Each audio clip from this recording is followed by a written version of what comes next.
I can't help but laugh at just the drama of what is happening with the Kansas City Royals, who, have been doing the dog and pony show now for the better part of a year, and apparently are down to North Kansas City and downtown Kansas City for their future location. But still remains to be seen how much money you, the taxpayer, are being asked to put up. No one really knows. I mean, we heard some numbers out there. Is it $1 billion? Is it not $1 billion? I don't know. We don't really know. And it'd be nice to know based on everything going on right now. Manny Abarca is on the Jackson County Legislature, and I wanted to bring him on specifically to talk about this report that came down from the Kansas City Star last night, that the numbers could be closer to $4 to $6 billion, which Mayor Quinton Lucas has vehemently denied. So, Manny, thanks for being here. What do you know about that report? You mean the Excel document with a couple paint pencil marks on it? That document is what you're talking about? I guess you would know better than me. I'm just trying to figure out what the heck's going on here. Yeah, unfortunately, this is funny math, and as anyone who knows the outcomes and experience of our county executive knows that it's something that should be taken with a grain of salt. Unfortunately, it seems that this secret document was requested by a member of the legislature, so hardly a secret there. And it's tax dollars that are extrapolated over a 40-year term, right? So similar to your mortgage, right? I mean, if you look at what the cost of your home is and compare that to the cost you pay at the end of your 30-year mortgage, you're going to get a large number. It's different than your purchase price. Okay, so it's more if you're including like interest on everything. Obviously we're in a high interest rate environment right now. So is that kind of how that number gets extrapolated out to $4 to $6 billion? So without disclosing the actual confidentiality of this document, because it's in negotiations right now, the reality of what they did is they made a truly billion-dollar error in their calculation. They combined an estimate from the Royals and an estimate from the county, a number that should be isolated, and then added to the total cost. They combined them to get to that larger number. And on top of that, they've created a percentage increase of the insurance rate of 10% per year for 40 years. That's a large estimate when the other numbers that they're speculating are between 1% and 3% increase per year. So it's just a number that was created to scare people. Who would want to scare people? Well, unfortunately, someone who probably doesn't want stadiums in their region. Sadly, I mean, it's an argument that we've been making for a long time that we should be combined in the negotiation process, and that there should be checks and balances in this system as is designed between the legislative and executive. This is unfortunate that we're getting stones thrown at this process, and it's bad faith negotiating. So it's unfortunate. Do you, I mean, just speaking for yourself, what do you want to see the Royals do? Right. So, I mean, I think the fair place to start negotiating is on some of these terms, with the floor being what we currently have, right? The extension of the sales tax is realistic. It's what people have already afforded for the last 25 years.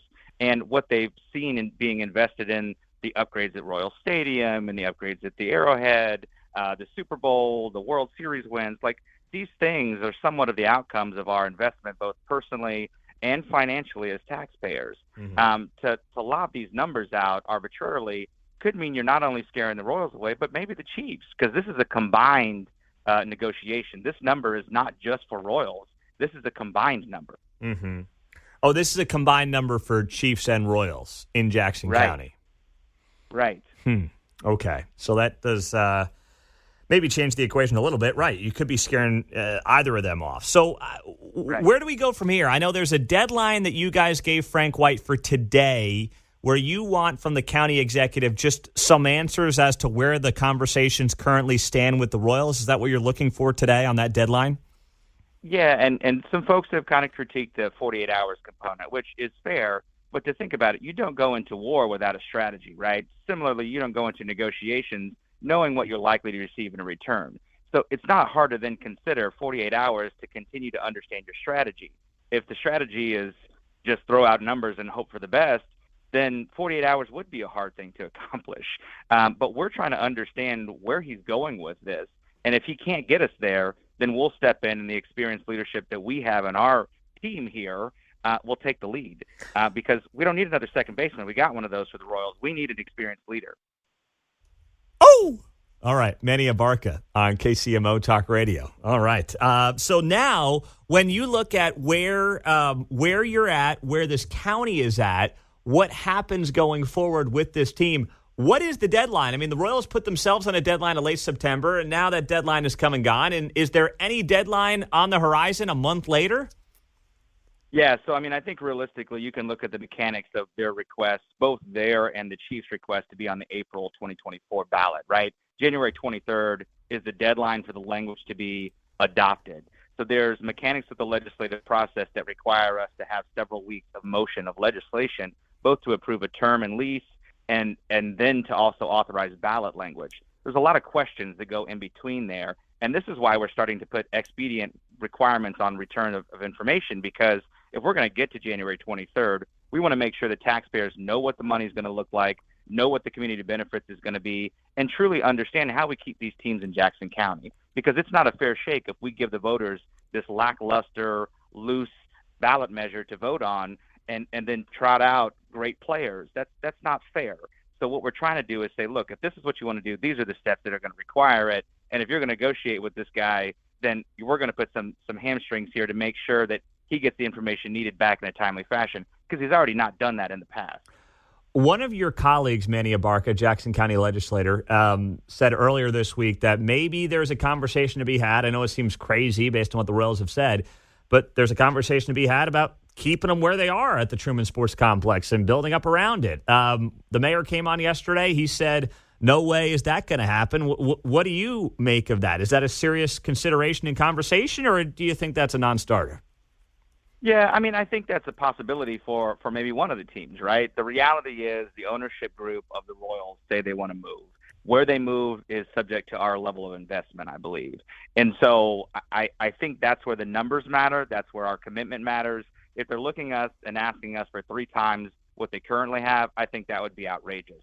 I don't think that's what they're looking at from Jackson County. So I think it's fair for us to explore, can we get in a kind of refinance way a better stadium that hopefully will lead to better outcomes for the Royals at the same price of what we're paying now. I think that's where we're at. If we can't get there, then I think that's where we fall back onto the current stadium situation. But then what does the Chiefs want? I think that's another fairness question to ask, because we're not just negotiating with the Chiefs here. It's a block falling one after another. If the Royals stay, do the Chiefs want to stay? So we may be opening Pandora's box here that we don't want to do.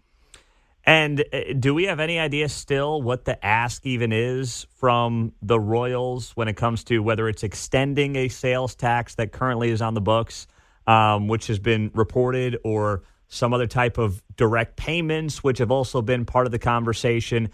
Do you have any more clarity on that?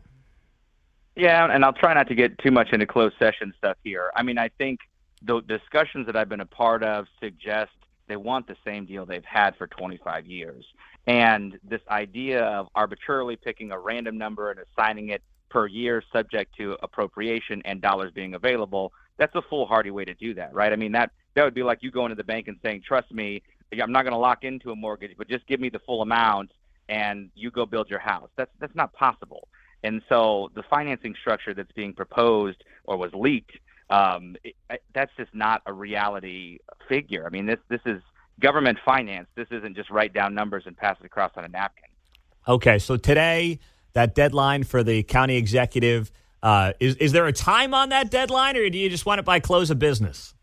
Yeah, I think it's close of business, and I think it's a weird, like, hours of the business day situation. So it's created an opportunity for a loose deadline to be set to the executive so that it motivates him to get stuff done. If he doesn't want to be motivated, again, another sign signifying that we need some more experienced leadership there to step up to the plate. Mm-hmm. All right. Well, we'll be seeing how the day plays out and see if we learn any more on where this negotiation stands and go from there. And then will that become public, or is this one of those things where you just want a private update, a closed-door update? So I know that we have a closed session meeting scheduled for Monday, so I presume that we're going to get an update at least by then. I think this deadline is set so that the lawyers understand where they can negotiate from there. So it sounds like somebody is going to have a long weekend ahead of them trying to get this deal done. And hopefully in the next coming weeks, we're going to get to a place where we're talking about that community benefits agreement. We're talking about the public benefits then of this type of investment and stadium move could be. But we can't get there if the floor keeps moving, and that's part of the challenge. Yeah. All right. Well, Manny, thank you for being here. Have a good weekend. We'll see how the day and the weekend plays out. Appreciate the time. Thanks for having me.